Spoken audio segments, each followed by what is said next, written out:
Welcome back to the My Latin Life podcast. Since 2014, My Latin Life has been your trusted guide to traveling and living in Latin America. Today, my guest is Daniel Thompson. He's the CEO of Noma Collective, a community of like-minded remote workers. Daniel, welcome to the show. Hey, mate. How you doing? Thanks for having me.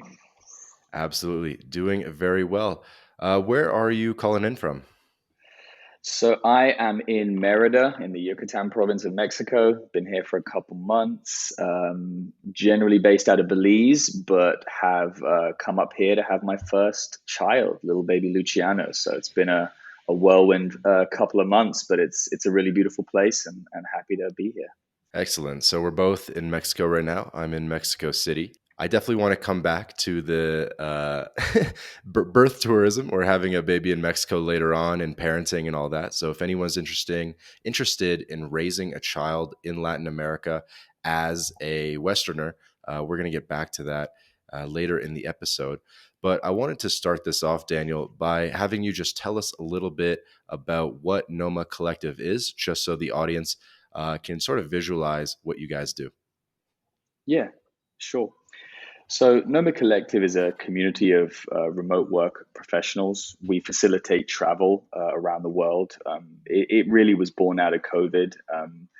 I think in remote work, we spent a year or two looking at our screens in our living room, kind of trying to figure out how this was going to work. And as the world started to open up, we realized that you could travel anywhere. And so travel can be daunting and remote work can be lonely. And I think we solve those two issues. We put together a community of people that are looking to travel, but still maintain their day job and work remotely from anywhere in the world. So we've got trips predominantly in South America, but we also have a couple outside of South and Central America, like Kenya and Africa. And yeah, it's essentially a community of people that want to discover and travel the world together. Yeah, and when I first saw it, I thought it was sort of like a Selena, but I think you're approaching the problem a little bit differently, right? Because co-living is a growing space, and your approach to it is different. Where I think you're sort of starting with like group trips, and then from there you're sort of looking to get more fixed locations, or just bring us through exactly the business model. Yeah, for sure. Really, it's kind of come full circle. So we originally started in Belize in the middle of the pandemic. I have a background in music events, and actually, well, around whenever it was, like March 17th, 2020, everything that I'd ever done in my life had kind of been deemed non-essential. And so it kind of gave me some time, as well as a bunch of other people, I'm sure, like to think about what they're going to be doing.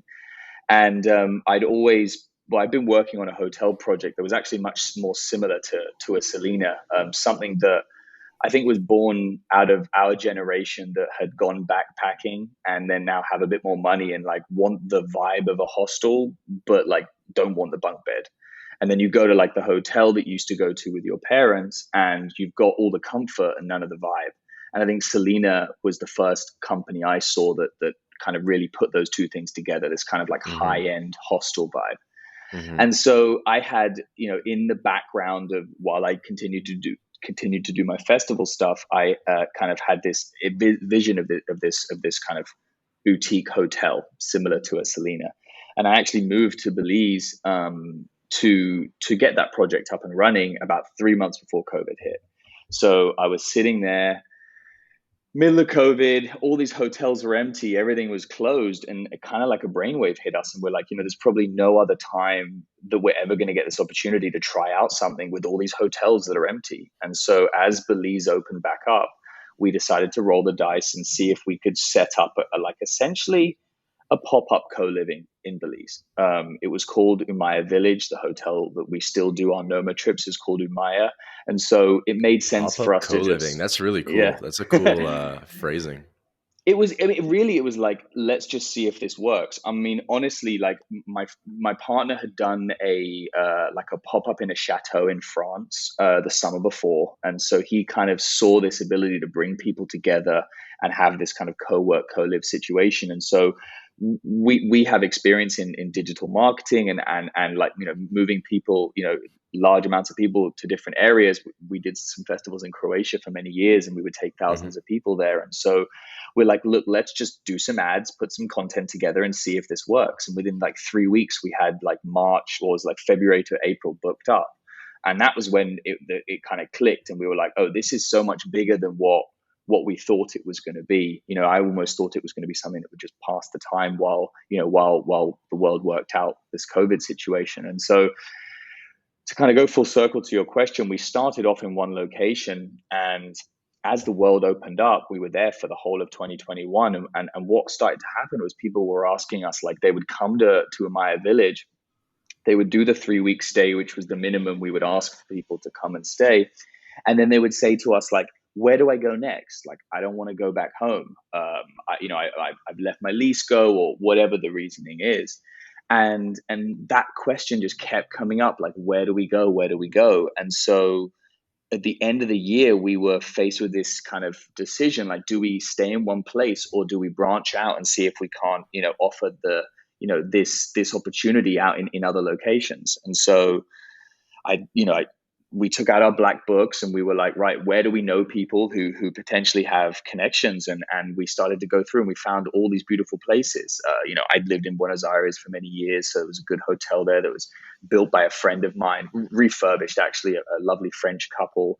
They Hmm. refurbished a Art Deco kind of mansion in San Telmo, and like all of these places started to pop up. And so we were like, well, you know why don't we do more pop-ups to find out really where people want to go, and then if it works, then we can look at more long term locations. So it's kind of like, I think long term we will end up being kind of a hotel, or a group of hotels that are kind of remote work ready destinations around the world.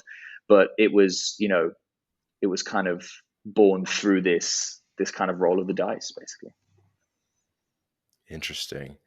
Yeah, I think you're bringing something new to this space that we haven't seen yet, and that's really why I wanted to have you on the podcast. Oh, I try to mention at the beginning of every podcast kind of how everyone knows each other, and I had first heard about you through Chase Warrington's podcast About Abroad. So shout out to Hmm. Chase, friend of the podcast, previous podcast guest, and um, I noticed that you have a big background in organizing festivals, organizing events, right? Like you've been organizing festivals for like 10 years. Yeah, basically, my whole life has been in the music industry before I decided I wanted to go into this like Selena-esque kind of boutique hotel model, that I Hmm. just mentioned. So yeah, my father's a musician. My mom met my dad at his concert. Like, she worked in the music industry her whole life. So I was born into it. And so very early on, like 16, I started to do events. I met my long-term partner, Jack Robinson. Shout out to Jack. He's the owner of quite a few festivals in Europe and in the UK. And we met over. There was a club in London called The End, which was where, like, I wouldn't say the birth of house music, but like Leo and Bushwhacker and a bunch of other really prominent like house acts kind of made their name there. And the club kind of went into decline and turned and kind of went into this weird space. And suddenly there was like a Wednesday night opened up, and I was like 19, and this club was like 1,000 people, right? And Hmm. and I Big had one. done, yeah, it's big, exactly. And I had done maybe like, a couple, like we'd done once a month 300-person events. Like, we were nowhere near ready to really do that 1,000 people, but it was this unique opportunity, and it was right at the birth of dubstep. And my sister used to hang out at a record store that was really prominent in the early days of dubstep. And like, it just kind of fell into place, and all of a sudden we were running this night, and it blew up. It was the number one dubstep night in London for about 2 or 3 years. It was called Some Night, Sound of Music Evolution, and that was like my first foray into like doing my own thing. And then Jack was like, "Why don't you come like work for me, in different festivals?" And so I would do logistical stuff mainly. So logistics and production. So getting to the field and there not being anything, and then having to put it all together, be it electricity, water, tents, whatever. Or like one of the times I remember, one of the jobs, the first jobs I ever got at Outlook was, you've got 18,000 people that need to come into the festival and then need to leave, all on buses, all on like a one dirt road. So how do you even get all those people in without it just turning into gridlock? So there's like things like that was what I would do, um, up until about 2012, and then that's when my Latin America, I guess, journey started. I was a bit jaded by the music industry, and I I can't exactly. I think it was a girl. It normally would be, right. Like there was this girl who was like, "You got to go traveling." I think she'd come back from Brazil, and it just opened my eyes to this whole new world. And I was like, you know what? Like I'm just gonna go. And I had a bit of money, and so I just was like, fuck it. I'm gonna go traveling and see what happens. So I went traveling for 12 months, and then I did like 6 months in Asia. I did the whole, the trip around Southeast Asia. I went to like Australia and New Zealand, and then I landed in Buenos Aires thinking I was gonna be there for 3 days, and I stayed there for like a month. And I was like, I need to get out of Buenos Aires because I had this plan to go up the coast all the way through to Colombia by land. And then yeah, it fascinated me, and I'm sure you've heard this, but like at least in 2012, like it was still this scary place that you shouldn't go to. You know what I mean? And then when I got there, I didn't feel that. I felt the complete opposite. I felt this like beautiful, I mean, Buenos Aires specifically being super European, but all the way through, these beautiful people, this lovely culture, this openness, the way in which they live, um, fascinated me. Even down to the way that the language is built around like certain words. Like I've the best one ever is like how we spend time and they pass time. That always fascinated me. Like, and I think it shows in the way that they live, right? The time passes them by. They're not always like, oh, I got to spend the time. Like, I think we fall into that in the West a little bit, of just this like, manic running around. And so yeah, that kind of that spearheaded my journey into like 10 years. I've now been living in Central South America for 10 years. Wow, that's crazy. Definitely an OG then. So Yeah. I think you're our third podcast guest from the UK. We had Lawrence King on, and we also had Francis Melia on. Francis is living in Venezuela. Lawrence King is living in Paraguay, between Paraguay and Uruguay. Okay, And nice. I think we can draw some parallels in this discussion with just sort of like the observations moving from the UK to South America. I think you were alluding to uh, some of them a moment ago about, just the different style of life. We could talk about the food as well, the weather. Hmm. I'm curious what it was that, like, what have been some of your big like epiphanies about just like different differences in the lifestyle? Yeah, it's a great question. The lifestyle, I would almost call them polar opposites. Like I would say that having been in the rat race in London, which is probably like it's like New York, right? It's 100%, and I think it has changed so much now with remote work. Like I know I was listening. Was it the podcast with Jake Nomad? Am I saying his name right? Yep. He was talking about how it just was like, it just was taboo to go and say, hey, I'm going to take 6 months and go live in in Panama or whatever.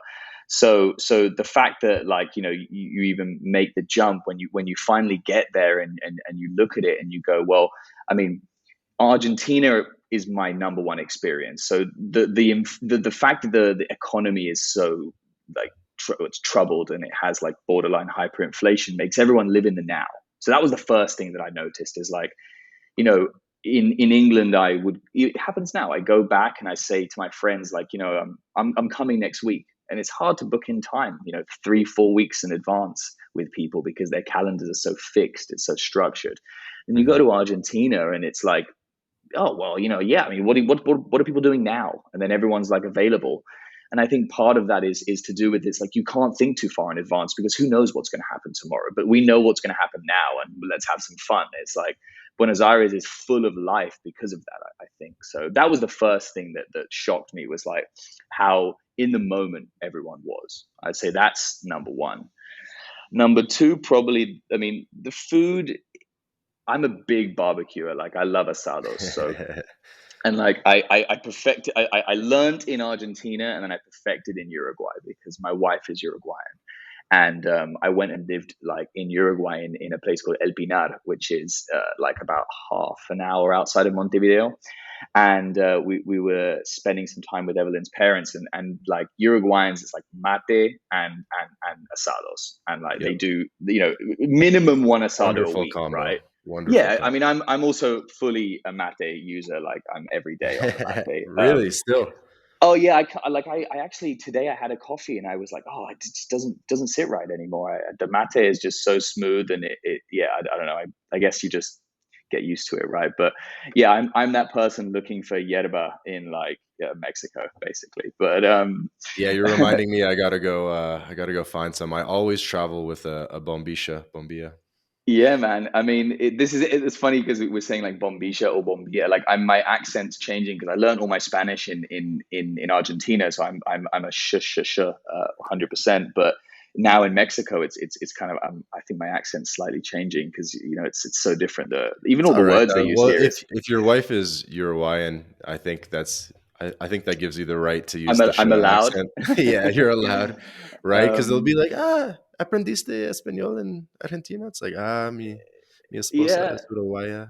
yeah, exactly. I mean, I'm allowed, like, pretty much. I would say, yeah, I think so. I mean, yeah, so food was one, and definitely, like, the again, there's something really cool about the asado, which is it's not even the food that's the best thing about the asado. It's the cultural, like, association of, like, everyone comes together. You spend an entire afternoon and you sit down, and the food is part of it, but it's the essence of the asado that's the most important thing. And I think you could put parallels there with, like, how we're all, you go to America, you go out in, like, America, in North America, and people are like, you have to be in and out in 45 minutes, but Mhm. versus South America, where, like, if you're going to a barbecue, the chances are you'll be there for 7-8 hours, right? I love it. And everyone kind of comments about just the food quality in general, about how in Latin America, you're finally getting real food, right? Because in the UK, everything's imported. The Hmm. tomatoes have like a weird gray color, and food just doesn't taste natural in the UK. Is that something that you've noticed as well? Yeah, totally. In fact, like, I'd like to give a shout out to Belize at this point, because, like, in my journey, I would say, like, the most natural, like, farm to plate food that I've found so far is in Belize. And like, a random, like, bit of information, but in Belize, when everything locked down, they closed the borders, and they realized that, like, it's one of the few countries in the world that they actually produce enough food in Belize to feed everyone. Like, and that's really rare, because I think that was one of the major things when COVID first hit, was like, oh, like, let's say supply chains break, like, what happens in terms of food.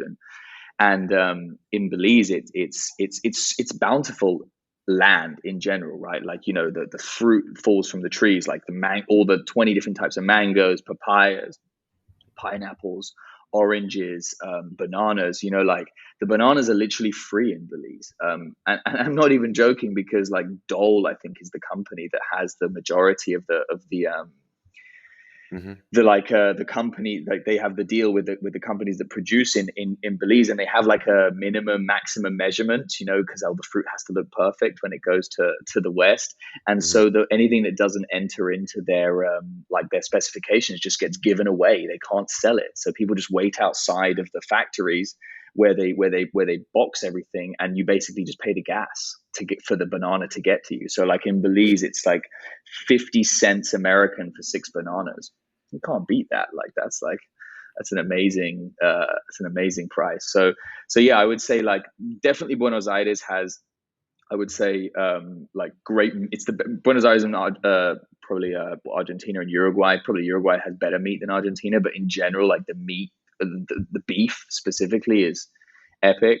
But in terms of veggies, like man, Belize is like it's just because there's no commercialized anything really. It's all very small, you know. So. Yeah, yeah.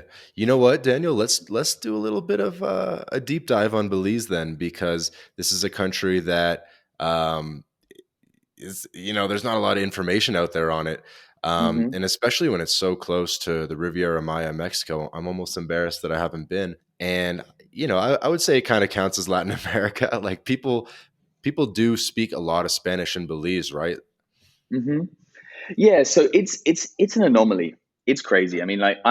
I'm gonna be honest. I was the same as you when I first heard about it. I was like, the only thing I knew about it was this show that come out in the UK called Ross Kemp on Gangs, which was he was a guy from like a soap opera in the UK that he started to do this like real life going and like speaking to gangs, and I was like.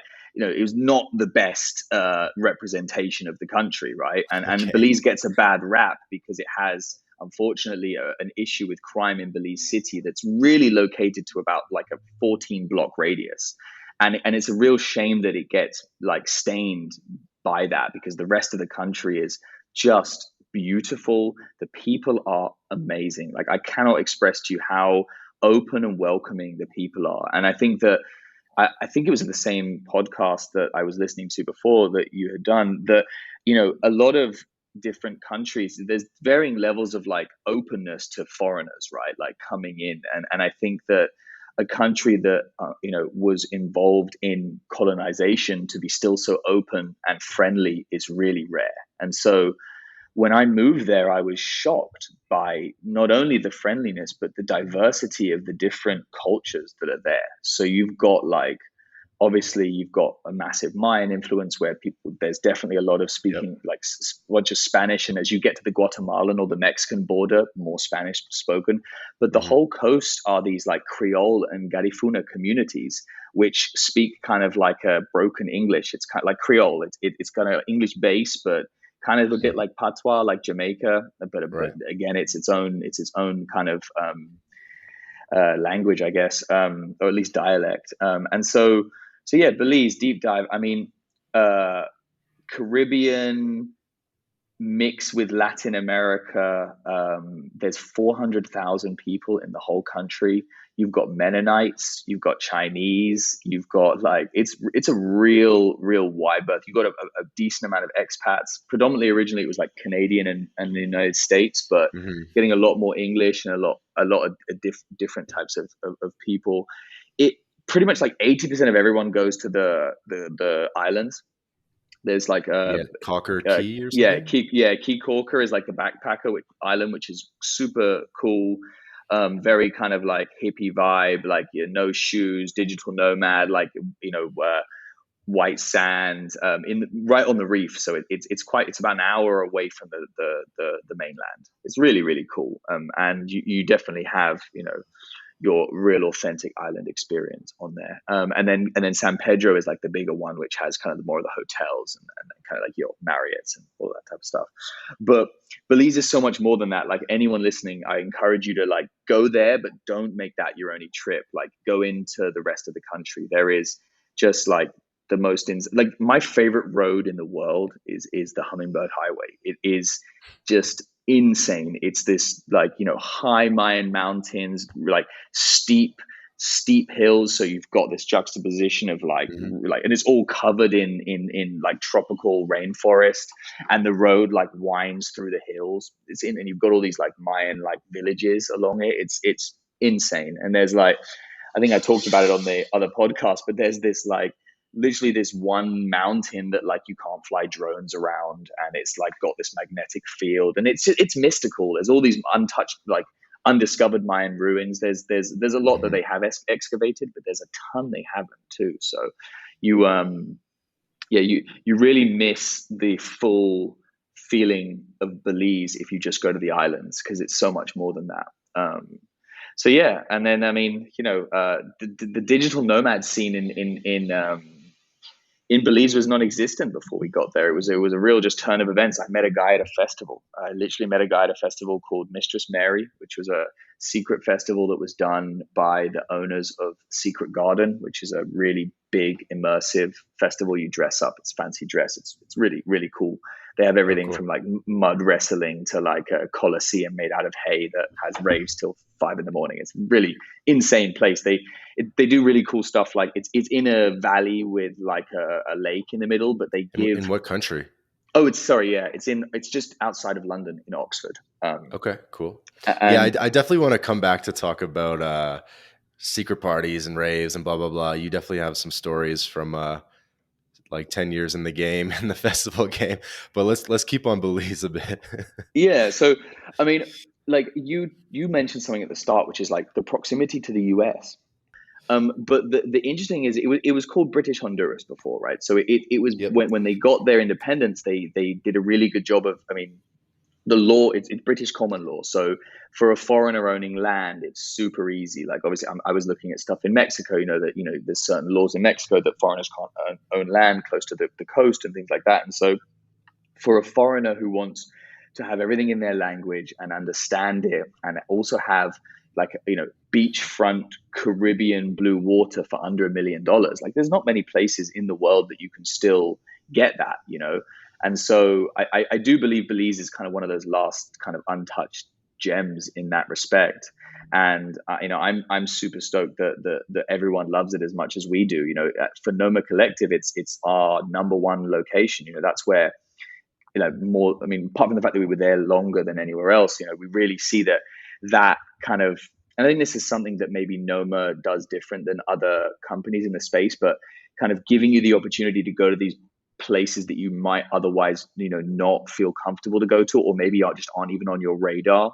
I think that Mhm. we make it a little bit easier for you to kind of know, okay, well, I've got all of the infrastructure I need, and I've got everything I need to essentially go ahead and make the jump. And weirdly, with like anything we talk about remote work or digital nomads, Wi-Fi is the like number one thing that everyone asks you, right? And like Yeah. Belize is so interesting because it was so far behind on the infrastructure with the old copper wiring and the old way that when fiber came in, they were actually kind of ahead of the game. So like the hotel that we've got, we can get 500 like upload download, like which is better than most, or at least on par with some of the best countries in the world. And so it's kind of unique how sometimes if you're so far behind, when you finally catch up, you're actually ahead of the game because they could just lay down the fiber cables straight away. And so like where we are is it's prime for I think an explosion of digital nomads being for many reasons. So. Yeah, let's talk a bit about those logistics. So you're saying the internet's good, like even on the islands, or? So the islands is a little bit different. Obviously, when you don't have a cable directly connecting, there is this like level of issue in terms of like a storm coming in or something like that. So Mhm. we do a trip in Bocas del Toro, which is an island of Panama. I'm sure you may or Yep, not know of it, but I mean, so you know of it, I'm sure, but you may not have been there. I have been there actually. Okay, cool, nice. So like the internet there is amazing unless there's a hurricane that comes through or a big storm, right? And that's something that there's nothing that they can do yet. But I like what they're doing, and I think they're doing it at Key Corker is for sure they're doing it in Bocas is they're running a cable underground because there's just like there's just a level of like what can you do if a storm comes through, right? So but we had a hurricane come through when we had a cohort on site in October. It was a cat 1, so the kind of lowest one, but still we were Mhm. kind of worried, and the internet was perfect the whole way through. We actually had a couple reviews being like, we made it through a hurricane, the internet didn't even go out. So I was pretty happy about that. But no, the only issue that we ever come across, and this is something that goes across all of these kind of more minimal infrastructure locations, is there's the occasional power outage. And that's Okay. just something that happens. Like, for example, most of Belize's power comes from Mexico. We had one time where someone just crashed into the pylon and just knocked it out. Like the pylon runs along the road. There was a car crash. It knocked out the pylon, and that just knocked out like the power for like half of the country. So I think that like there are certain things that you can't like account for, but providing that those very rare opportunities don't come about, or those like kind of rare instances, like yeah, it's Hmm. unbelievably good for what it is. And also you don't have those issues of bandwidth like Mexico has, for example, like in Puerto Escondido. I know they're really struggling, and I think they're going to get through it, but that the issue there was just there was just too many people, like right, for the infrastructure that they had. Whereas in Belize, at least where we are in Placencia specifically, the village is 2,000 people.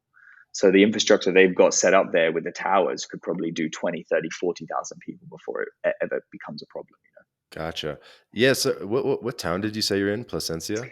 Yeah, so Placencia is the town that we're in. It's a really unique place topographically as well. It's a peninsula, Hmm. about 20 miles long, really thin. At some points, it's less than like 10 meters wide, and in the most maybe 50 meters.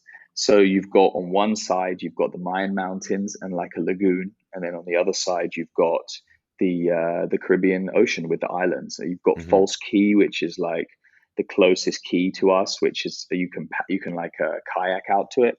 Yeah. And so yeah, it's unique because essentially it was a spit. Like there's a river mouth just above it, and over thousands of years, I guess the silt kind of like basically built this sandbank, and then there was a fishing village that I think is about 350 years old that started there, which is called Same Bite, which is where we do our social impact program. Hmm. Which is kind of the next village along from Hmm. Maya Beach, which there's three villages along the peninsula. We're in Yeah. Maya Yeah. Beach, Same Bite, and then Placencia Village. But the whole area is called Placencia. Yeah, I'm looking And at it on a map. I have okay, a yeah, I have a random pin in my Google Maps on a place called Above Grounds Coffee House in yeah, Placencia. yeah. Above grounds, that's the number one coffee place. Um, Nice. yeah, no, they're great. They bring in their grains from not grains. Is it grains? Is that what they say? Yeah, coffee grains. From Guatemala, they roast them on site. They do a great job. They make a great cold brew. They're really nice. He's actually a Scottish guy, if I'm not mistaken. His name's Mike. But yeah, so Placencia is pretty crazy. Also because 10 years ago there was no road.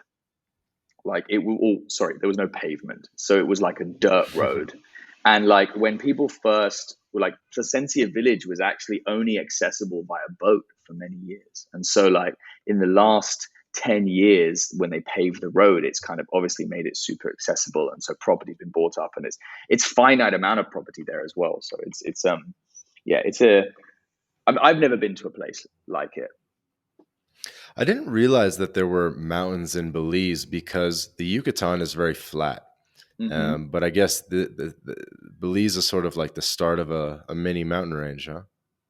Yeah, so the north is completely flat, like exactly very similar to I guess the like Quintana Roo, and like but as you get below Belize City, it just suddenly changes, almost like some big like God has come in and just chopped it up. It's insane.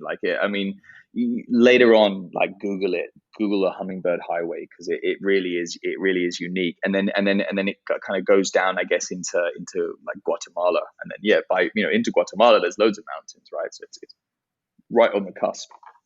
Interesting. And so could you potentially like go up into the mountains to have like a cooler climate? Yeah, totally. I mean, cooler within reason, right? So it's never going to be cold, but you definitely notice it. Like we do this great hike as part of the like our Noma editions, in this place called the Coxcomb Basin. There's like a hike, and you go kind of, I think, 3 miles up and then 3 miles down to a waterfall. And you Mhm. definitely notice the difference in the air 100%. But you're going from base, you're going from water like level, sea level, to yeah, to I guess kind of 2 miles up. But yeah, there is. I mean, there's no snow, put it that way. So you're kind of in the middle there. Definitely makes sense. Yeah, a couple other logistics questions I was thinking about. Hmm. So we talked about a bit about the internet and how it's actually quite good, eh? Would that be the case even in like the small towns and secondary cities? Like I guess the second city is Belmopan, and then Hmm. you're in Placencia. Um, I mean, I'm sure there's a couple. cool spots in the country? Like in these smaller towns, is the Wi-Fi still good? Yeah, so Digicel have a monopoly and they have done a really good job with infrastructure. And yeah, it's really good across most of the country. I think that the areas that it starts to get a bit tough is like when you're away from a large town. Basically, the further you get away from a cell phone tower, essentially, is where it starts to get tough. Like I was looking at a location in the middle of the Hummingbird as Hmm. a kind of secondary location where we could do like a week immersion in the jungle with kind of a bit of a Hmm. food element and that type of stuff. Yeah, that'd be cool. And yeah, and we weren't able to get the internet there yet. But the way they were explaining it is like, oh, we're working towards it, like as in like it's on our list. It's just we just haven't got there yet. I mean, again, it's about really they focus on the tourism places because aside from that, as I said, it's like I mean the biggest population density is 60,000 people in Belize City, and then the next one is I think Belmopan, which is like 24,000 people. I mean that's like one square block in most cities that we're used to, right? So Hmm. so yeah, but no, Belize is I think I see the changes even in the time that I've been there. And I've been there 4 years. And we're really excited to get a permanent location there and then have it as a nomad hotspot for the foreseeable future. Like just as you said, the ability to get close to like get close. Sorry, come from the United States, be there in under 2 hours. The fact that they speak English and the fact that they have all of the amenities and infrastructure for a nomad, I think it's one of the most perfect locations within the Caribbean.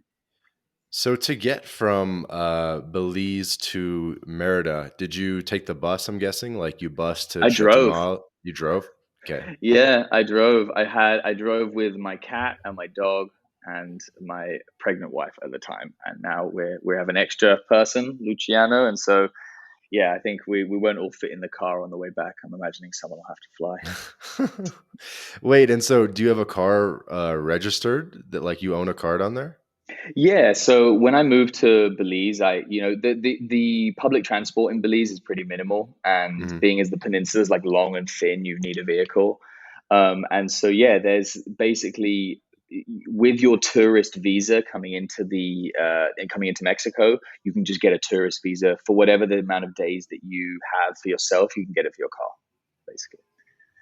So it's actually really simple. At Chetamol, you go there, you pay like a deposit, things like $400, and then it, Hmm. it costs almost nothing. Like you just need to get insurance. So I need to like I had to get insurance from my Belizean insurance agency, and then yeah, I've been driving around my vehicle in Merida so Did you far. buy the car in Belize?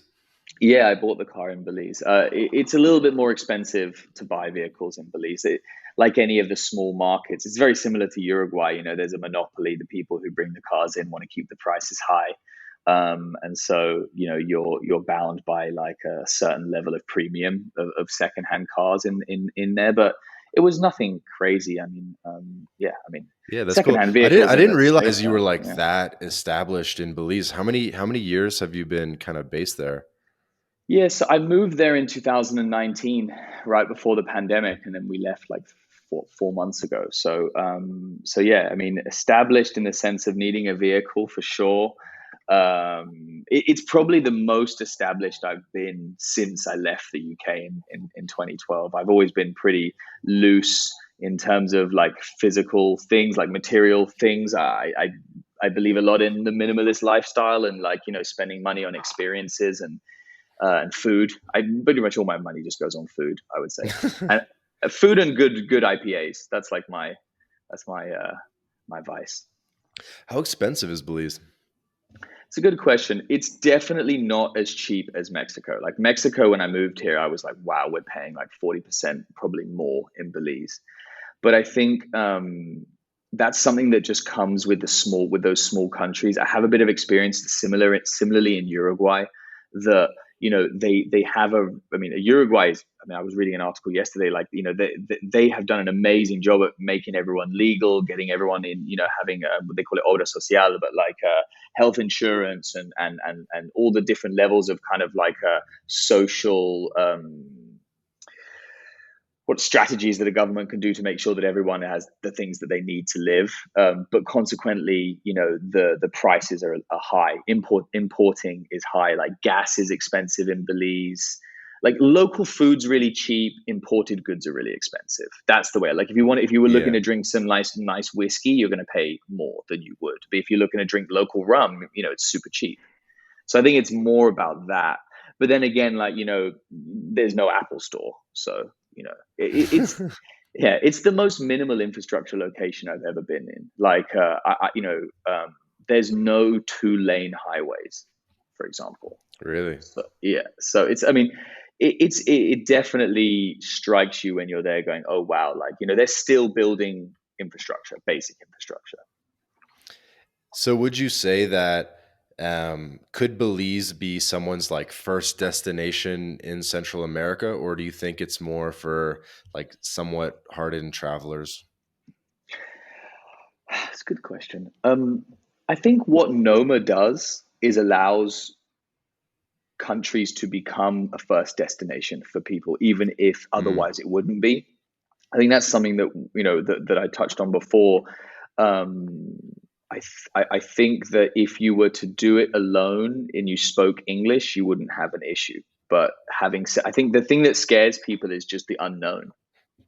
But you know, I think that it all depends on how you are. Like like me as a person, I like the experience of going somewhere where I didn't know the language. I wanted to learn Spanish. I wanted to jump into it, so I did it. But I think that scares a lot of people. I think like when I talk about the two things that we solve, one is the daunting nature of travel, and the other is like being lonely as a remote worker, and like how those two things can how we can help those two things. And I think that's where Noma kind of fits nicely. But Yeah, I think yeah, that's a it's great answer, to be honest. And I think that's one of the cool aspects of what you're doing and what sort of Selena did was exactly what you said is you're making these destinations where you needed to have a little bit of savvy back in the day, but you guys are kind of providing that infrastructure and being like, look, we got you on the Wi-Fi, we got you on the, nice accommodations, like you're going to be good. You just got to get here.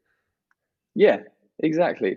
I think maybe now thinking about it, it might be it'd be an easier destination purely based on the language. At Right, least at right, least at right. least you can get out there and order a taxi, which I think is what people worry about. Like, and obviously like everyone knows you get to an airport, that's the most likely place you're going to get scammed, right when you get there if you don't know the language. So that's kind of like when we were looking at the add-ons and the additions that we can kind of give to people to add value.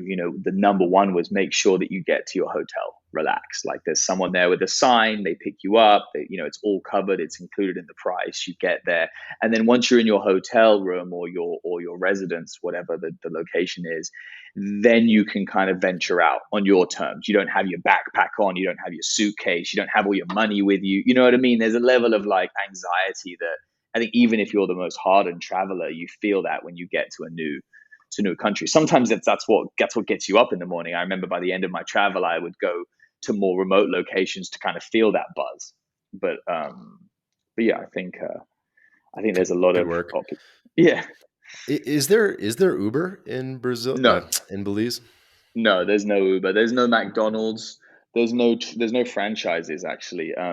There is the only big brand is Coca-Cola, basically, and Coca. Yeah, and actually, funnily enough, it's one of the few countries that still only uses cane sugar because Right, Belize like Mexico. produces cane sugar. Yeah, exactly. So yeah, it's and there's like 4 or 5 families that kind of like run the game in Belize, and one of them is called the Bowen family, and they own the rights to Coca-Cola, and they also own the beer company Bellican. Mhm. So they kind of have the monopoly on the drinks game, among other things. They do a lot of great stuff. They do like big events, and they're kind of like the leaders in the kind of event space. They put together like this thing called the Bellicon Bash, which is pretty cool. They like highlight local artists and things like that. So Got it. And so is there any ride sharing apps, or you just got to use a traditional Oh taxi? no, yeah, it's rogue as fuck, man. You basically just get a taxi, or yeah, I mean, like for in Placencia, what we generally do is we organize the taxis. The hotels have shuttles, and there's also opportunities to rent golf carts. It's definitely like a golf cart vibe. Go slow, island time, that type of vibe. So no one's in a rush in Belize, that's for sure. Interesting. Yeah, I definitely have a couple more questions about Belize, if you don't mind. You're like our Yeah, man, let's roll. local Belize expert. I mean, I want Um, people to learn about it, man. It's like it's what like it needs that light being shined on it because I think it got kind of pushed into the dark for many years. I think people should experience it. The people want it. yeah, I have a theory I just made up, which is that I think Belize was probably pretty popular like in the 2000s when Canadian and Americans, I feel like they went to Belize a lot and they went to Costa Rica a lot. And I feel like maybe Belize has gone a little bit further down on the list of places with kind of like the rise of the popularity of Mexico and Hmm. I guess maybe of Colombia, but I feel like lots of retirees and Canadian snowbirds used to go to Belize, but I don't hear about as much about it anymore. They still do. It's definitely the biggest market. I mean, I think what you're touching on is ultimately like a price point, and I think Belize is slightly more expensive than Mexico and Colombia and those places, and I think that's a lot of the reason why it doesn't get the backpacker scene because of that. I think when how it is if you're backpacking and you're going through 6 countries and you look at one and it's 40% more than the other ones, you'll think twice about going to it, and I think that has hindered it somewhat.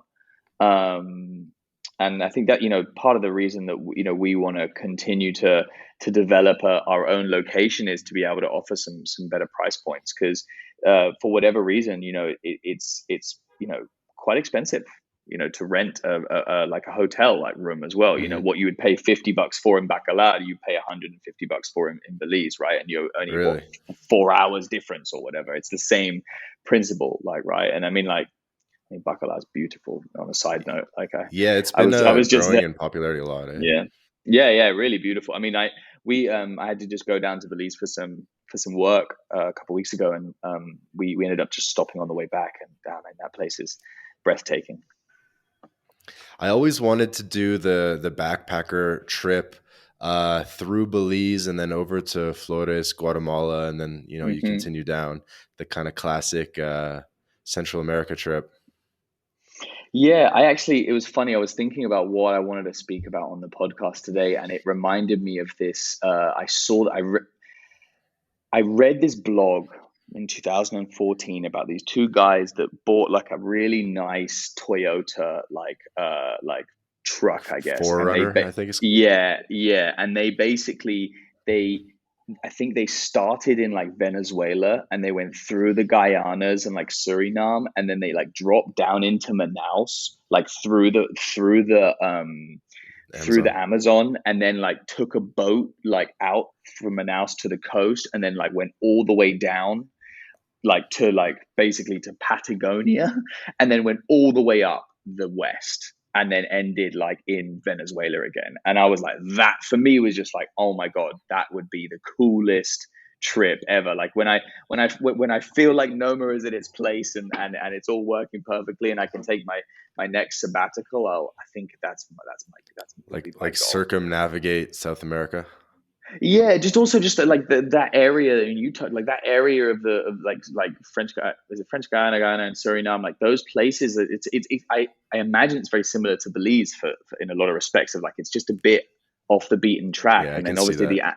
the Amazon as well has that like, and just the navigating those like roads where you got to find a boat to get you the car to get the thing. It seemed like one of those you wouldn't want to do it on like a time frame, but it would be super rewarding, I think.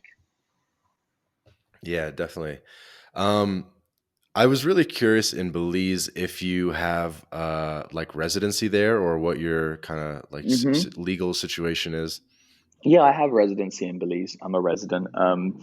It's relatively easy. I had to. I was wanted to start a business. I started a business in the country, and you have to show proof of funds that you're obviously not going to be like a drain on the social infrastructure. And Right. then aside from that, it's pretty straightforward.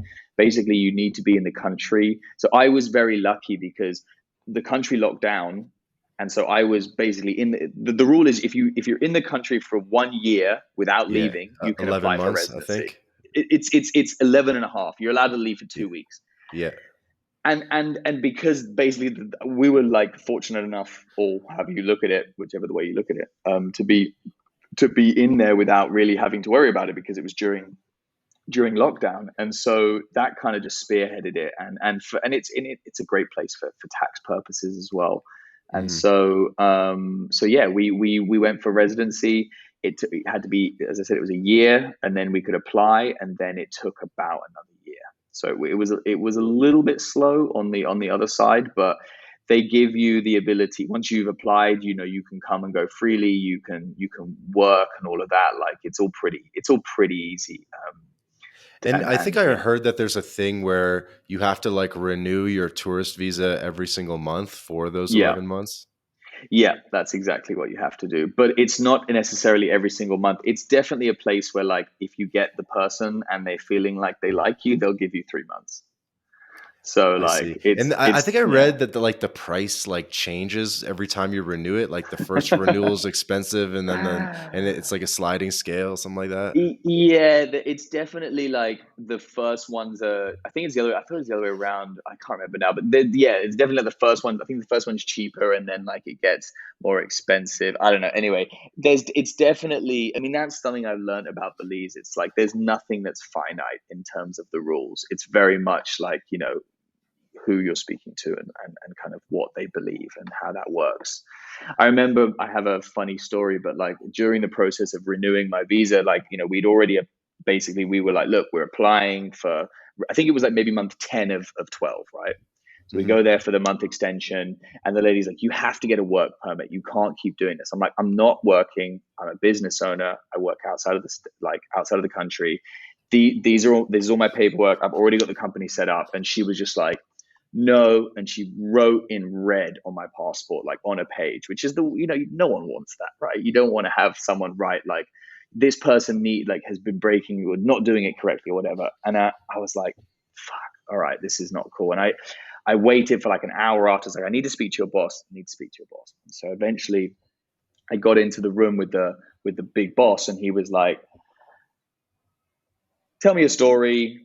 And I was like, exactly what I said. I have this company set up. I'm about to hire a bunch of employees. Like, I'm not working. I don't need to get a work visa because I'm about to apply for residency. And then he just, like, after listening to me, just basically like crossed out her writing, wrote over it in with a sticky paper, dude, and just stuck it in my passport, and was like, don't worry about it. Like, next time you come through, just show them the sticky paper. And I was just like, this is Belize in a nutshell. Like, this is meant to be like, this is about the most legit as it's gonna get. Is I get a sticky piece of paper stuck over the red writing in my passport to say that actually it was okay what I was doing. So yeah, it was a whirlwind, that because that was also peak COVID time, so it was kind of like a bit of an awkward situation. But yeah, we got through it, residency, and yeah, happy with it so far. As I say, we'll be here for a couple more months just to get everything sorted with Luciano, make sure that we're comfortable, and then the plan is to head back, probably, I would say, April or May, something like that. Got it. And so does that give you temp or permanent residency off the bat? Yeah, that's permanent. That's sick. 5 years. Yeah, That's sick. and then like you can just renew it at that point. But it's funny because like Luciano was born in Mexico, and he's got a Mexican passport, and so actually I can apply for Mexican residency if I wanted to as well. So Correct. we were looking at that, You but I should think definitely do we're that if you haven't already, man. yeah, it's just like I just one step at a time. I literally, what I was focusing on honestly is getting his English passport. That was the number one thing. I was like, get that sorted, and then there's no rush. I mean, but yeah, maybe have both of them, and then I can come between the two. So that's I need to work out the Yeah, for vehicle. sure, for sure. Then you kind of have like if you're gonna keep being based in Belize, like to have that extra level of access to Mexico would be nice. Yeah, I really like Mexico. I had not really known it before. I'd done very limited kind of travel, very in very tourist areas, and now I'm really enjoying it. Merida. I think is quite unique. It's super. It feels super safe. Like it Hmm. It is. feels very very safe. And whenever my friend, I have a lot of friends in Mexico City, and they come out to Merida to kind of like just as like a break or whatever, and they always say that they feel that there's a big difference between the two. Yeah, it's known as like the safest city in Mexico. Yeah, yeah, exactly. So, why did you decide to have your child in Mexico? We were looking at Belize. We wanted to have a home birth, and with home birth, you don't want to throw caution to the wind and just be in the middle of nowhere. You need to have what they call a plan B, and the plan B is be close to a hospital in case anything goes wrong. Right? There's a Hmm. couple key metrics like heart rate and blood pressure that you just need to make sure are okay. And then aside from that, birth is something it's natural, so you should be able to do it in the house. Before the 70s, most people were born in a house, right? So when we were looking at doing that in Belize, it just wasn't viable. And we were looking at Argentina. I was looking at the UK, and then my wife was just like, "Why don't we go to Merida? We can drive." I was trying to look at flying the dog and the cat to like England, and it was just for many reasons really difficult. And so it became the best scenario for the best birth plan was actually how it came about. Interesting. So basically, just from a healthcare quality infrastructure perspective. Yeah, and I think it kind of starts an interesting conversation around like what like location independence allows, right? We speak a lot about people remote working because they want to do geo arbitrage or they want to just live in another place, they want to try something else. But like this is another example. Like if I didn't have a remote work job and I wasn't flexible like that, I wouldn't be able to make that decision. I would be stuck in the place where my job was. And I find that fascinating that I think we're only just touching on the areas of possibility when it comes to Hmm. location independence. And like, I always talk about Noma as a stepping stone. I think we're entering into this world where there are a bunch of people that like would not have otherwise made the jump because traditionally people say to you like don't leave your job, like you may not get another one. I mean, I was told that a bunch when I was younger. Like everyone told me don't leave the UK when I left in 2012. I had one person who was my stepdad at the time. He was the only person who said to me do it, and he said bear in mind when you do it, you're going to be going against the tide, and everyone is going to tell you don't do it because your decision invalidates their life, and so they have to go against it. And so yeah, that for me was kind of it was a big jump to make, and I don't know that everyone would. I don't know. It's a certain type of person that pre-COVID, those kind of hardened nomads that go like, I want something different. I want to make that jump. I want to go. And I understand that it was super scary. And so like now with COVID, I'm like, wow, this it's so amazing because that whole worry of like, do I let go of my job? Do I make that big decision? Like you don't have to make that decision anymore. You can just go away for a month and trial it out. And as you know, because you live this life, the hardest decision is the decision. Like the hardest moment, sorry, is the Right. decision. Once you've Right. made Right. the decision, it's like you're on the beach in Belize. You're like, why didn't I do this? Like, 5 years ago. It's that when you're sitting at home, is the Wi-Fi going to work? Am I going to be able to make that jump? Like, like all of those worries kind of come up, and how Hmm. the active or the manic mind, that voice in people's heads will always find a reason for not doing it. And so like Yeah, I'm and super I think organizations like yours, like Noma, they help make that decision a lot easier because Mhm. it's just a good on ramp into it when it's like, okay, I know the Wi-Fi is going to work. I think that's literally like the biggest thing. Yeah, basically. Yeah, I know the Wi-Fi is going to work, and I know that like that we're allowed to do this now, and my boss is okay with it, right? Like I know if you're it's going to be interesting to see the change because I think what we're dealing with a lot right now, what I see is about 60% of the people that come through Noma are like what I would call like post-COVID nomads, and in the sense that they Hmm. have a 9 to 5 that they do calls on most of the time, and so they're still very much bound by like a time zone. Yep. And so we see that a lot. And I think I'm interested to see how that develops because, you're seeing certain companies, and obviously there's a certain level of someone. If you're a sales agent and you have to do calls and you're on that time zone, well, then you are going to be bound. But how much of this is going to change when people realize that, you should be evaluated by, the deliverables, not the time.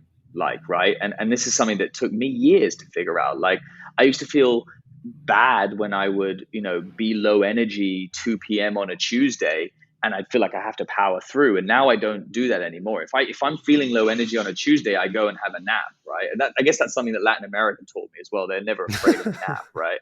Like, but like over and above the Latin American thing, I think that like it's like at what point do your deliverables become the way you're evaluated, right? Like if if you do your job, does it matter if you do it at 2 in the morning or if you do it in 2 hours on a Monday? Like I don't Right. think it should. Async.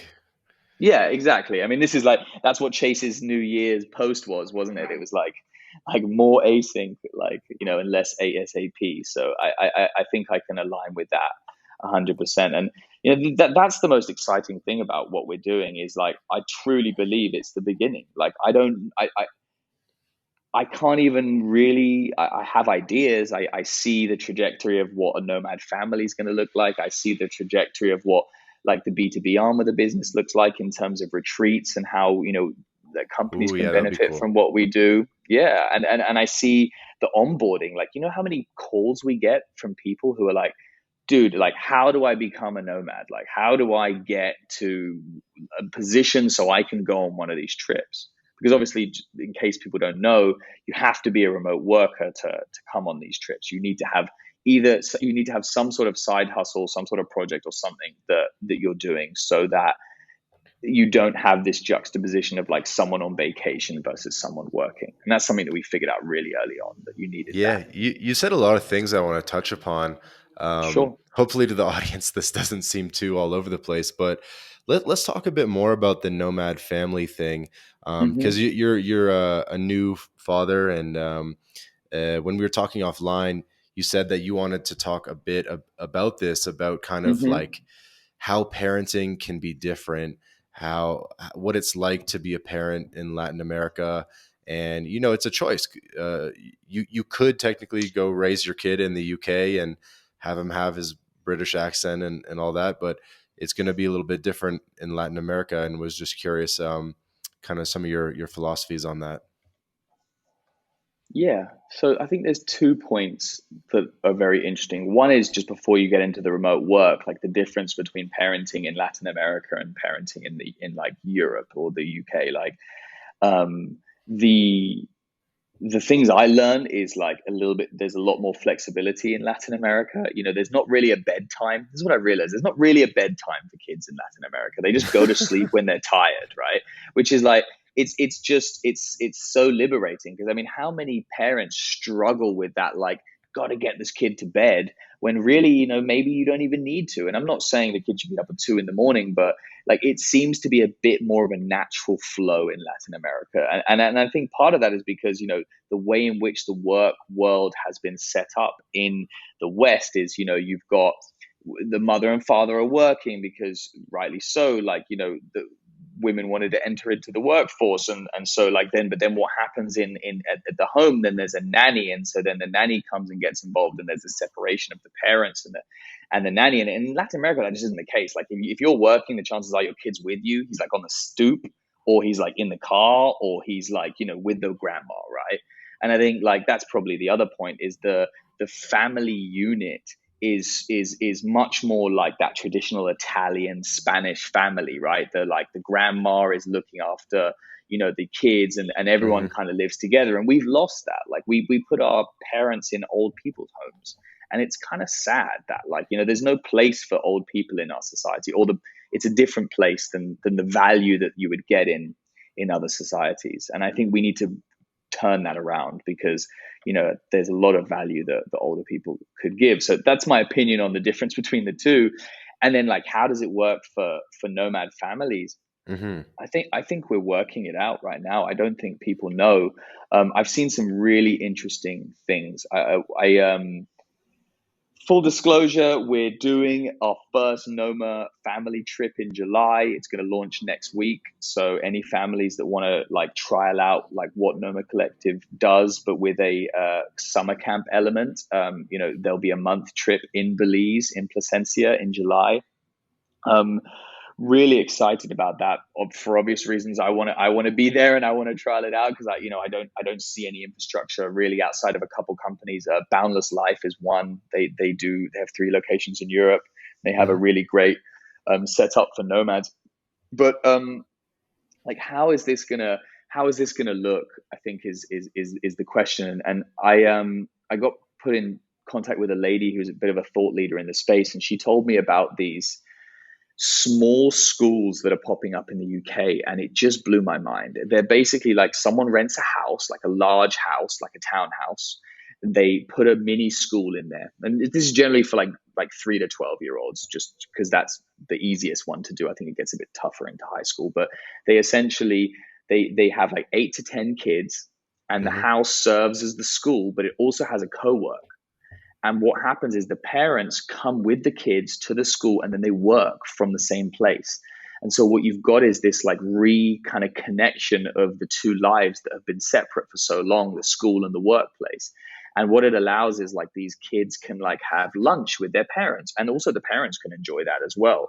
And you've got this like reconnection and this synergy between two previously completely disconnected worlds. And that just really fascinated me. I was like, wow, this is so interesting because you've got, again, you haven't got these big classes and you've got more control over the curriculum. You've got this connection with your parents. So you're not like, you get to spend those quality moments with them. The parents don't feel like they're disconnected from the kids. And I mean, apart from anything, you don't pay for, you combine your cost of a co-working in a school. So anyway, this lady was telling me about this, and she's just saying like they cannot keep up with the demand. So like they'll take a house, they'll fill it for 8 kids, and then they'll just do another one, and they're just rinsing and repeating this process. And so that just shows you how easily you can come up with, or not maybe easily, but how with just a little bit of a different view on things, you can start to do something really interesting. So, I touched on this a little bit with Chase, but if you ask me what my kind of like North Star vision is that there would be a kind of a collective of schools that aren't necessarily owned by the same person, but know that the curriculum is at least like interchangeable.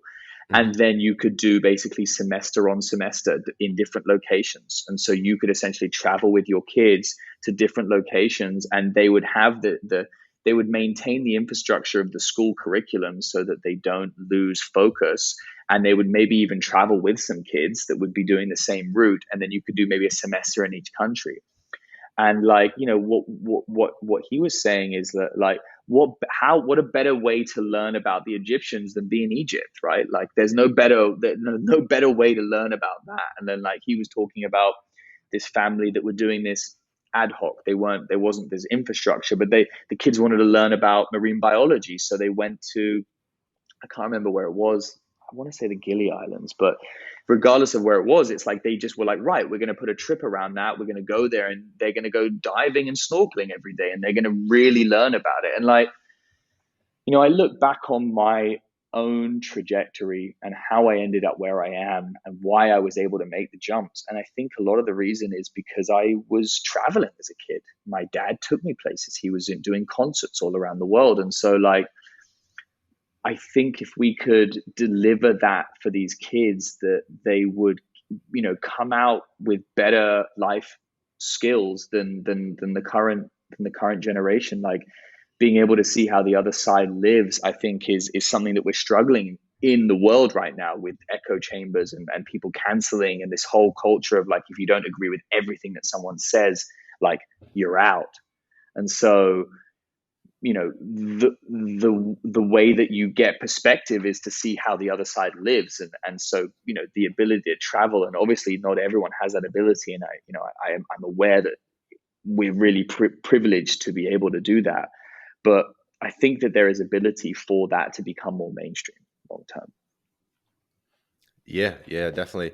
I think there's so many trends that are sort of coming together at the same time. I think you're going to see just generally a lot more international families where the Hmm. two parents are from different countries, and then Hmm. they kind of have to decide, okay, are we going to raise our kids in my country or your country or a third country? Yeah. Yeah, I mean, I'm living that. We've got, Latin and, British, and now, like, I guess first month in Mexico. Yeah, I think that it would be awesome to be able to offer that opportunity out to kids, and the kind of a good segue into something that I'm really passionate about, and something that will, I think, make Noma more than just like a travel company for the first world, or for developed nations, is this social impact program that I'm really working on. And we got a grant from On-Chain Monkey, which is a DAO, a crypto DAO. They specialize in NFTs. You may have seen them. They're monkey faces, and they basically have like a couple $1 million in a DAO that they are looking for social impact programs. And we pitched, and we got around about $4,000 to implement a year of a social impact program in Belize. So we're able to do one activities class a week and one beach cleanup a month in Sane Bite, which is the Garifuna fishing village in Placencia that I told you about. But that's just the first step. Like, I really like what's something that's really fascinating about what we do is there's this massive potential flow of information, right? So all these really like interesting, intelligent people go to these places where there are a lot of raw talent and hunger, and not as much education or infrastructure. And so one of the things I want to work on is, how do you help that flow of information? And I think a mentor program is something that could be really interesting. And so, as we move forward, as we start to develop these social impact programs, I see this vision of, like, if 5 years time I could have taken a couple kids from the same by village who wanted to do photography to New York to do an internship, I would be like the happiest person in the world. Like, the ability to connect. So not just take these kids from the UK, like my kid, to Belize, but the other way too. That would be really, really beautiful if we could make that happen. So that's something that I'm hoping that we can do, and I think we're putting in the process to do so. Yeah, that's awesome. Big respect for doing the social impact programs. Anything else about these programs that you'd like to mention? I think the biggest thing that we noticed is you need continuity. Like, it's really great to go, and even if you have just one afternoon with these kids as a nomad, it's definitely beneficial. But one of the things that we realized is, so we started this program because my wife basically wanted to do it. She's like, I want to do this, and we knew the kind of the guy who runs it. His name is Kerwin. They call him Doc. He's a really great guy. He grew up in Same Bite, really troubled childhood, kind of almost didn't make it, was selling drugs, and like kind of had this, I guess, this epiphany, this moment. And he now spends pretty much every afternoon with the kids, like helping them. And you got to think, like, some of these kids are getting maybe one meal a day. Some of them don't have shoes. It's tough, right? Like, they don't have the father figures, or not just father, they don't have the parental figures that one wants and needs to learn in these in like this harsh reality that they're living in. And so when we started, it was great, but when we weren't able to be there, we noticed the kids really missed Evelyn, and they missed me, and it was like a vacuum was left. And so when we decided to kind of do this full time, we were like, we need to have long-term partners, and we need to be doing this all year round, at least 1 year. Like, we need to at least commit to 1 year. So with that in mind, we don't want to just be doing the white savior thing. We really want to nail something down, and step by step. So yeah. Other than that, no. I encourage anyone who wants to get involved to reach out. Info at Noma collective.com, or Daniel at Noma collective.com. We I believe the essence of what we're doing is a community, and we're always better together. And so, like, the ability to change these kids' lives is in our hands. So that would be Yeah, what I would say about that. Yeah. that's nice. That's nice. So you have trips to a lot of different places. You have Belize, Argentina, Hmm. Bocas del Toro, Panama. Those seem to be Hmm. the ones where you kind of repetitively have events. Hmm. Um, What and I'm looking at it and I'm seeing that the like for example the Placencia one is 43 nights and it says from $2,100. Like that seems like a pretty good deal. What do you kind of get included when you book a trip or I don't know if you call it a trip, but if yeah, you Hmm. book an experience with you guys, like what's all included with that? Yeah, for sure. So yeah, all trips start around 3 weeks, and so the 3 week period is around $2,000. So that trip at 42 nights is just finished, and it was actually like it was 2 3 week periods that we did back to back. But Okay. what normally is included is so obviously your accommodation, your airport pickup, and a portable hotspot are the three most important things. So the portable hotspot is like a small device with a data loaded SIM that, like, over and above the infrastructure on site, allows you to be connected 100% of the time. So just going back to the same thing we probably mentioned like 6 times, but Wi-Fi, right? Like being able to Okay. be connected is number one. So over and above that, we offer, like, depending on the location. So in our more nature focused locations, we go on wellness. So for example, in Belize, we have 3 yoga classes a week. That's included in the price. Um, this is the first time we've done this, but this trip that just started like 4 days ago, Hmm. we implemented something else that is going to be baked into the price, which is, and I probably need to tell you a story to give you this, but essentially, like, what we're offering is a business and life coach free session for you when you get there, and it actually starts with basically like a breath work community breath work session with everyone. Hmm. And the idea is that I kept seeing people about 2 to 3 weeks into their trip, like one sunset, like staring off into the, like, just into the ocean, I guess, being like, what am I doing with my life? Like, people come on these trips because they're in a process. They're going through something. They want to make a change. There's something that's said, like, I'm not content with my life, right? In just even at worst, it's just like, I want to do a trip, but at best, it's like, I need to make a change, right? And so often when you're in those situations and you're with a bunch of people, you don't have someone to talk to. And this just kept coming up. And what we found is that community managers would naturally be that person. And so, at the same time, I kept getting all these growth coaches and these business coaches kind of messaging me and being like, I really want to, I feel like your community would really benefit. And so finally we decided to partner with one. His name's Brandon. Shout out to Brandon. He just did the first one with us, and like, it was I wasn't in it, but obviously, it's everyone on site. But it apparently broke open a whole bunch of stuff. Like, 3 or 4 people had like moments of crying and revelations, and like, it was this like super amazing bonding experience for everyone. So they have this breath work session that's about an hour and a half that brings up anything that you're trying to work through, and that's part of that's built into the price. And then after that, you get one free session that's like an hour, I think, to like basically look through a little bit more about what maybe would have come up in that period of time, and then you can choose to kind of continue with them or not, based on kind of what you want. But I think moving forward, this like value add of like helping you in your transition, be it personal or business, is something that we're going to continue to add. So that's something new that's just started, and from what I can tell, was a big success.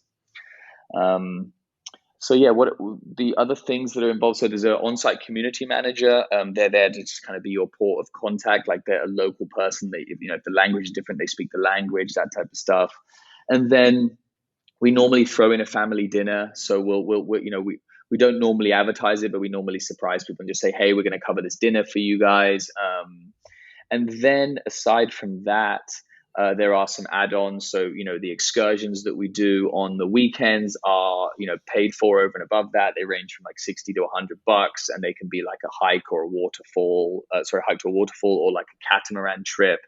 Or, for example, in Kenya, it's a safari, which is slightly more expensive, but obviously, like, dependent on the location, still like a massive bucket list experience. Yeah, that's epic. And I think you said, I heard on Chase's podcast that you've had over 700 people go through or take one of your trips. Yeah, we're almost hitting the 800 mark right now. Really stoked to get to 1,000. Yeah, as I said, I never really expected it to be what it is. And I'm really blessed, and I feel like it's like an opportunity to just help people on their journey. And yeah, I mean, like we're doing about 45, I guess between 30 and 45 people a month right now. And you know, I guess it's probably worth explaining kind of like, that we currently rent locations and then kind of repurpose them. So we either take a mansion or a bunch of villas, all very close together. It's worth noting that one of the things that we do, which is really important for the community building, is that everyone needs to be in the same place. You need to have those ad hoc, like meet you in the corridor and then let's go for a coffee experience. If you separate people across multiple places in a city, let's say like one villa in one area, one in another, you never get that like connection. And at the end of the day, we're pack animals. We want connection. That's what keeps people coming back. And even if they don't travel with us, things we've seen is like, there's a group of guys that met in like May 21 and they're still traveling together now. And they like meet up every couple of weeks and I assume they're going to be lifetime friends. Like that's what this is about, right?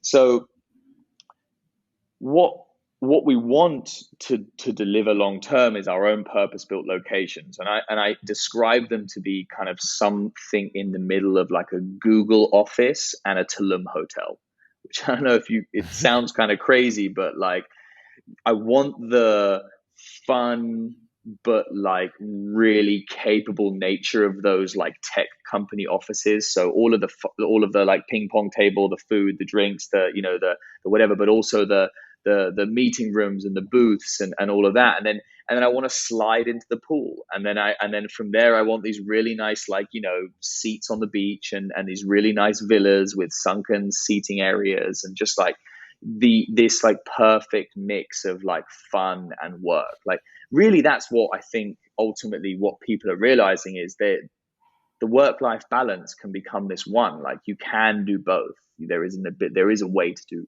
do both of those. So yeah, the next step for us is to find locations that we either rent long term or we repurpose and purchase and turn into these kind of remote work ready destinations. And our plan is by 2025 to have the ability to have a Noma passport where you can essentially Mm. pay us every month and you get the same level of service, kind of like a flat fee, something like between 2 and 2.5, and you can basically travel the world with us, and you're going to have all of the amenities and all of um, the experiences that you've come to expect Yeah, from I love from a it. Noma community. Yeah. Yeah, I think that's huge. I think that's definitely going to be a thing. How do you get your people on the trip? Like, how do you advertise? What's this? Do you get on a call with them beforehand, or is it all just like done online? How do you? Yeah, I mean, like, how do you how do you get people? Yeah, how do you acquire? Yeah, yeah, for sure. So, um, we have probably about 40% of the people that come on trips now are alumni. So we get a lot of repeat bookings. But let's say someone who they are not in the community yet, they haven't been vetted essentially. They go through like a vetting process, and we sit kind of in the middle of our competitors in terms of that vetting process. So let's say you see an ad, you go to our homepage, you then click on the Get Started button. That'll take you to a form that you fill out, just some basic questions, some relatively simple stuff. Do you work remote? What location would you want to go to? And then you book a call with us with our sales slash vetting agent. At which point, you do that call, and it's really like a way for you to get to know us, but us to get to know you. There's something really crucial here, which is like I'm sure you've been to a hostel where there's someone who just isn't. They're not necessarily like a bad person. They're not the right vibe for that crew, and it really puts a spin into like your feeling and how that evening or that week goes, right? Like it's so critical that everyone is on the same vibe. This Like go with the like-minded flow people? attitude. Yeah, like I mean, but it's almost like a overused phrase, the whole like-minded people. But it's so important. It's like you need people to be glass half full.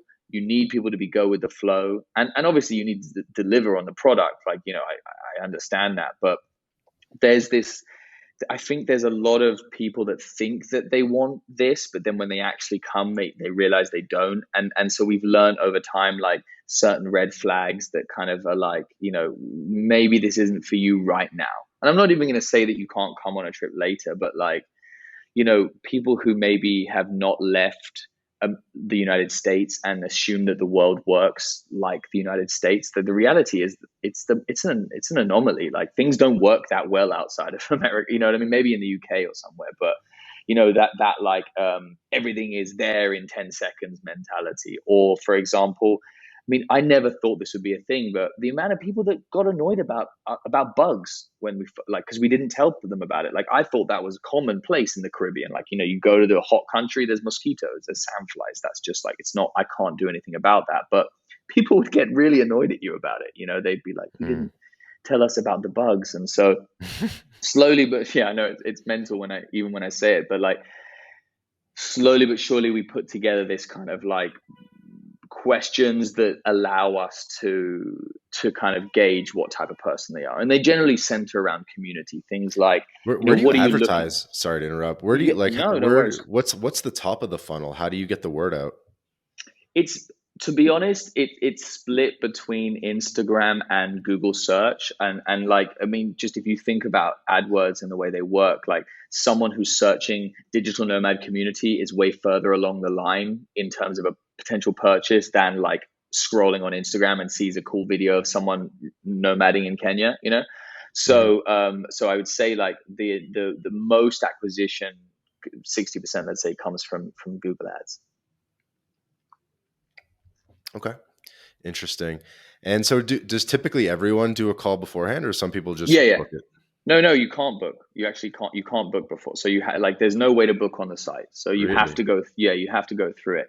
That was like, within about 6 weeks, we made two changes. One was, you have to have a job that you're doing. Like, you have to have a remote work job, because we would have, like, the first 6 weeks we had, like, some people just on vacation and they're just like partying at like 1 p.m. on a Tuesday, which is great if you're on a vacay. Like, totally, that's what you should do. But like, the way the events calendar is structured is like, it's work during work hours, and then we play in outside of that. And so you don't want to put a waterfall trip at 3 p.m. on a Wednesday, because people aren't going to be able to do it, and then you create Right. FOMO. And so if you look at the calendar, and you can see those on all the individual trips, like, it's very much like, get your work done in the week, and as it gets to the weekend, we do more fun stuff. And obviously we have yoga and we have workouts, and some of them are guest led. And again, like, if three people have the day off and they want to go do a waterfall trip, that's great.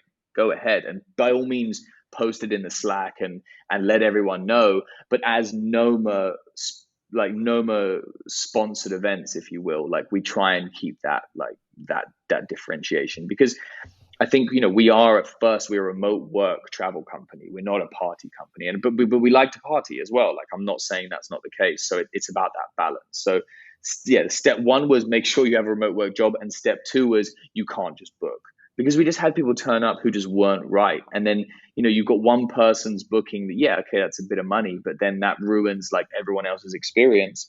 And then, those people don't come back. And so in the long term, I think you lose money anyway. Right. Right. How many people is the average trip? 15. It can vary a little bit. It goes as low as 10. In some of the new trips, when like, for example, Guatemala, the first one, I think we had 9 people, because we wanted to trial it out, and we found a small place and it worked. And those small communities really are tight. That, like, people bond really hard because everyone spends every moment together. But then in Belize, we've also had like 40 people, which is a very different crew. Like, we had 3 catamarans go out, and everyone was like blasting music, and it was a vibe, right? They're very different, but they're equally interesting. I'm I see. fascinated by the not social economics, the like social breakdown of how people interact in groups, because it's become part of this business that I'm in. And so, like, you notice that, like, 0 to 15, pretty much everyone stays together. You'll maybe have one or two outliers, but generally people kind of grouped together. Once you get above 15, you start to get these like fractions, and so you'll get like two or three crews, and then when you get into the 45, you have, you'll basically have each alpha will kind of like lead their crew, and it's really fascinating how people move in that respect. You've probably seen it in hostels, but just more ad hoc. Yeah, we had a previous guest, Craig the travel junkie, and he organizes like big group trips. I think they're generally 40 plus people, maybe even like 70 people, something like that. I'm not sure. So I'm kind of curious how he does it. So you keep it small. Um, what's the mix between like single versus relationship and people like, do you get a discount if you bring your girlfriend, or is it like full, like double price or? Yeah. So with couples, we charge a 20% like on top, so it works out to be way cheaper. And that's Oh wow, that's it. So the trip that's 2,100 would only be like 2,500 ish. Yeah, exactly. So it works. Okay. If you're a couple, it works out to be like really good. We're about 30% couples. Definitely people are single, and it's definitely like we're not like a hookup like company, but definitely people come single and meet and enjoy that part of it. And like I'm so happy that I've seen a bunch of people get together. I mean, there's a couple that came that met on the first month, and they just had a kid together. So like there's it's awesome to see like that type of stuff blossom. And then yeah, and then yeah, so families, and then the families is something that we in Belize we had probably maybe 10 families come. So we've already done the family thing, but it was very much like, hey, just come and you take care of your kids, and it's always worked really well. Like really, I'm all about inclusion. Like I don't want to be exclusionary in the sense of, oh, you're this type of person or this age group or whatever. So we've had people as young as 20, and we've had people as old as 65, and it's more about them going through the vetting process and making sure that they are the right person for the trip. Like I hesitate to just put some sort of arbitrary like number as like a yay or nay, and it's worked so far for us. What if you have like this is random because we have to keep like we got to start wrapping up the episode. But what if you have like multiple families, right? They got little boys that are like 8 years old and they just start punching each other. Well, it's funny you say that, right? Because this I'm about to launch this Noma family, and we were looking at like, right, so what are the questions that you ask, just as we have to ask people about what they're looking for in the community, and trying to find those red flags, we have to do the same for families, right? And so I'm putting together these questions about parenting style. And I think that's where you start to kind of, what are the rules and regulations for the facilitators, because there's going to be some either male or female like facilitator who's going to be in charge of these like kids, right? And it's about 1 to 4, so you have one teacher for every 4 kids. So what do the parents do when they deal with those type of situations, and are all the parents in agreement? Because like in Hmm. in England, like you can't even touch the kids anymore. Like there's all these worries about you suing and whatever because of whatever the world we live in. That like teachers can't even like if a kid falls over and they scrape their knee, you'd give them a hug normally, right? Like it's okay. And like you can't do that in school now because of all of the regulations. And so it's a really good question. What do we do? I'll let you know when we do the first one because I'm sure it's going to happen. But I'm imagining if you get all the parents together like we do orientations on site, so you kind of like not just like basic stuff like this is where the pool is, but also like, hey, like this is how we deal with Yeah. situations. Oh, that leads me to a Um, question. Sorry, is so like how many like facilitators or staff do you have, right? Because um you're sort of like, at least for right now, you're renting these spaces. It's not your own space with your own staff really. mhm. Like you're going into a space and you're bringing staff. So you got 10, 15 people. How much staff do you need? It's a great question, and I think that we have like we're working on the perfect scenario. So currently we do between 12 and 15 people is one person. But ultimately I would like it to be two. And not because that one person can't do the job, but it's a two-faceted role. There's like the party starter part of it, like the Hmm. friend who will tell you that where the good bar is and like, have a drink with you and play volleyball and all of that, right?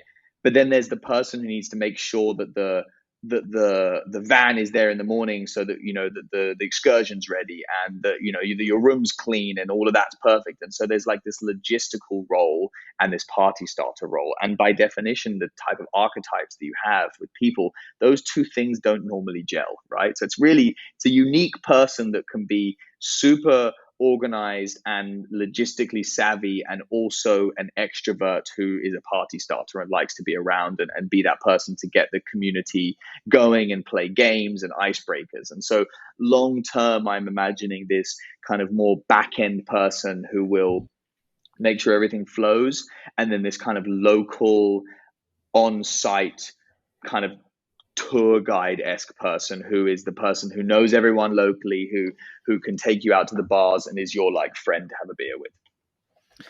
Yeah, man, I'm definitely sold. I love this idea of the workation. I think this is going to be a big growing thing, and I think the community aspect is huge, because I think there's definitely a huge segment of the population that they don't just want to book a 1 month Airbnb and kind of just, I don't know, do it all themselves, right? They want that community. They want things a little bit set up, and I think this is going to be a huge growing market. So Noma Collective, Daniel Thompson. Yeah, I mean, send us off. Tell us everything that you want to promote and you want to direct people to. All right, mate. Yeah, sounds good. Well, first off, thanks a lot, man. It's been a great chat, and I mean, I think I'll leave it on the most important thing, which is like the connections that people make, both business and personal when they come on these trips. Like that's what we're about, connecting people and allowing for this new world to blossom. And like, I think we're only just getting started, what that looks like for everyone. I would encourage you to just take one jump. The worst case scenario is you go back home and you go, it was a nice, fun time, but I want to continue working from my couch. But I almost guarantee that's not the case. So yeah, we've got a whole bunch of awesome stuff that we just launched. Q2 went out yesterday. We've got Guatemala, Bali, Buenos Aires, Belize, Kenya, Panama, and we've got a really exciting, European late summer plan for Q3. So keep your eyes peeled for that one. And yeah, I look, if there's anything that anyone wants to reach out to me about, I'm an open door. I feel like we're just getting started, and as I said, this comes off the back of a community, right? So I'll leave you saying that, as I said with Chase, we're better together, and feel free to reach out. Daniel at Noma-collective.com. Yeah, if you want to check us out on Instagram, I think that's a really good way of seeing what we do. It's Noma Collective HQ. And look forward to hearing more and perhaps coming on the podcast and chatting a bit more about Latin America. We didn't even get into any of the places that you keep posting, which I want to go to. So maybe next time we can talk a bit more about your travels and where you think is going to be the next up and coming location, because we're always looking for new spots. Yeah, thank you, sir. I just followed Noma Collective on Instagram. Everyone else should do that as well. Daniel, dude, you're a super personable guy. I feel like I could talk to you about anything. So we're going to have you back on. Always, man. Just let me know when. I'll be there. And maybe we'll do it in person next time, and I'll bring the beers. Sick. Awesome. Well, thank you for joining us for another episode of the My Latin Life podcast.